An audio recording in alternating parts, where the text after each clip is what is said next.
Good morning, everyone. Christ said, "The wind blows wherever it will, and you hear the sound it makes, but do not know where it comes from and where it is going. So it is with everyone who is born of the Spirit." The wind moves, but we don't see it, yet it can be a tremendous force. The wind can be gentle, like a summer breeze, or it can be a powerful force that whips the waves and shakes the trees. Wind, a force you cannot see. And wind is actually an analog at a lower level of the pre-time force. The pre-time force is that force that is in another dimension, that is timeless, but that touches our dimension. In fact, made and makes and sustains our dimension. It's everywhere. It's gravity. And in fact, it shapes, molds, twists, revolves, spins itself into things. Everything that you see, beginning with the smallest particle, is made from it. And yet we don't know. We don't see it. You can't see it. And it's of another dimension. It's timeless. But it enters into our dimension, and it is creative, and it is powerful, and it governs everything.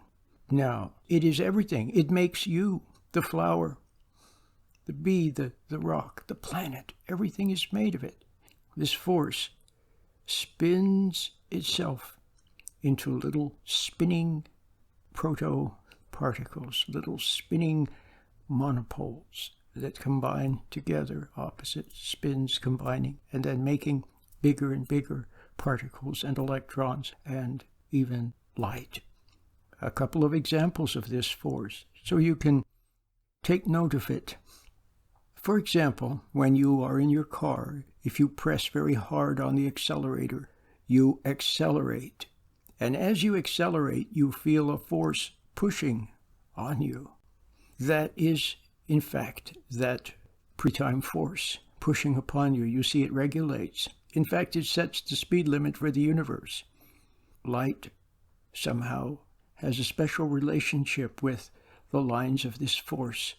And a photon of light surfs. You've heard of surfing the internet? The photon of light surfs the universe.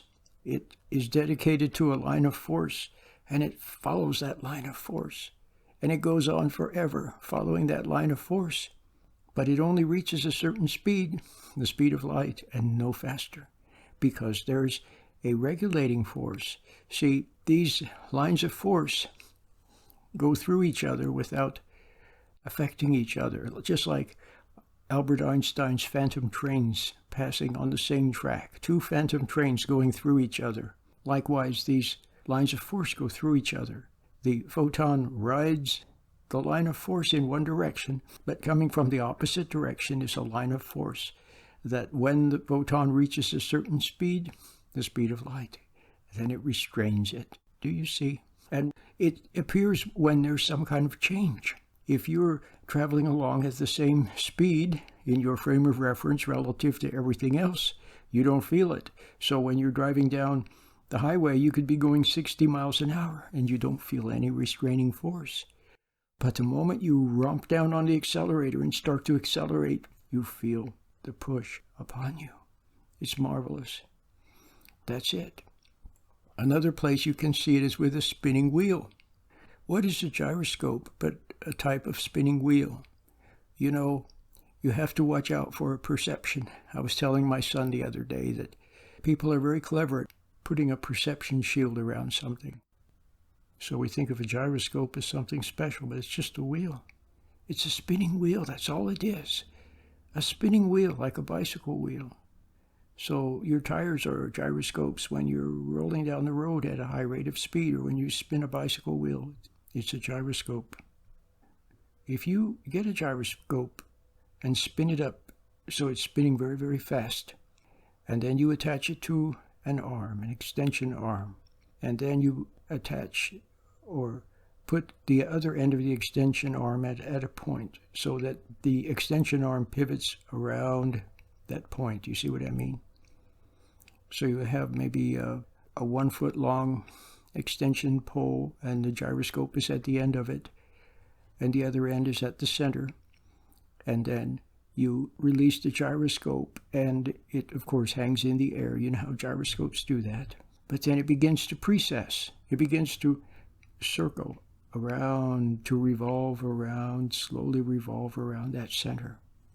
Well, did you know that that force that makes it precess is that pre-time force? It comes from another dimension. It comes from another dimension. And so I saw an experiment on YouTube where a very large gyroscope, one that weighed many, many pounds, was revolving thusly, and it had no angular momentum. The person could stop it with just a touch of a finger, and then upon releasing, taking the finger off the extension arm, the gyroscope would immediately begin revolving again.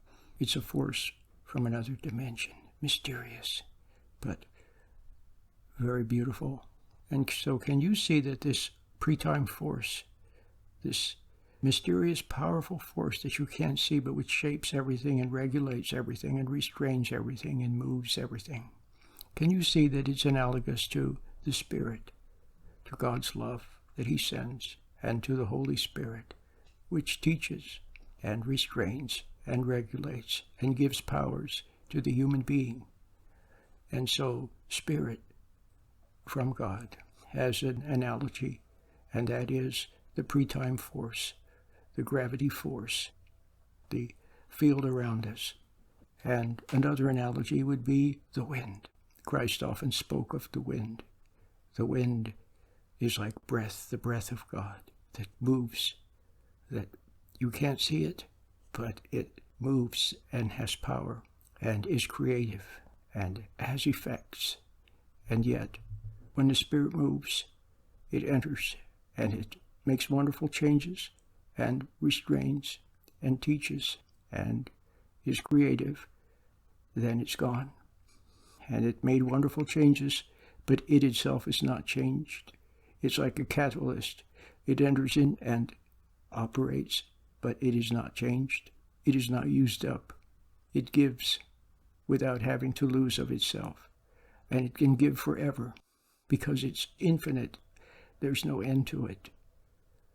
It's the magic of God. So we could call this pre-time force, which is the subject of this little talk. And I just wanted to mention Spirit, and I wanted to mention the wind as analogies. This mysterious force, we could call it the God force. It is the medium that God uses to create and regulate and move upon and sustain this physical dimension in which we live. It's the most wonderful thing.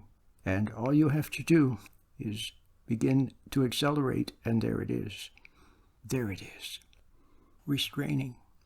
See, it moves, it creates, it sustains, it gives life even, and then it gently restrains what it has made. It's a wonderful, wonderful thing.